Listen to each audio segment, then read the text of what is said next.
parts like this on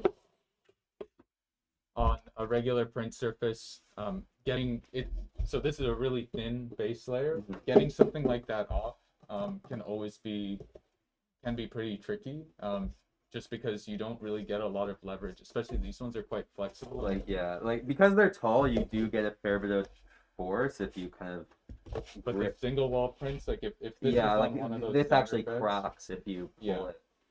yeah, this would actually break.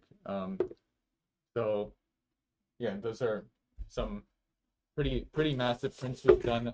Here's a video showing one of these being printed completely horizontally, and release and how the release actually works for something that large. Oh, one sec.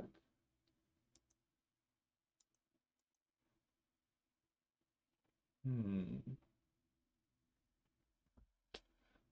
Oh, here we go. Excuse the technical difficulties. Base.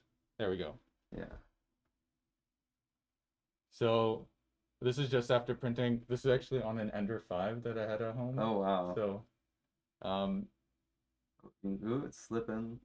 yeah, so the release just happened and now you'll see it's homing and it'll just kind of slide it off. You can see there's like the vase isn't completely deforming because of the force pushing Yeah, it off. it's just sliding. It's just right getting off. displaced. Yeah. Um, and so yeah, I guess that's a bit of a proof of concept of doing really heavy parts and going back to that demo, we were getting 8 pounds per square inch of force. So doing large parts that fill your whole build area is actually not really that much of a problem because they tend to have big bottom surface areas. So if you have, for some reason, you want to print 1,000 big heavy vases and you have the filament, Quinly lets you do that. As you can see, you just it falls off on its own and then starts printing the next one. And you can do that too with your Quinly kit. Yeah, I can imagine this having quite a lot of application in terms of interior design. Oh, absolutely. One of the interesting things about this vase is the pattern on the outside is completely oh, let me switch back to you.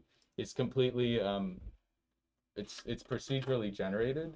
So one of our designers, Richard, has created a program that can basically give you infinite variations of these. And like imagine how cool it would be to have a product line where every single product is slightly unique. Slightly different. Yeah, that's pretty cool.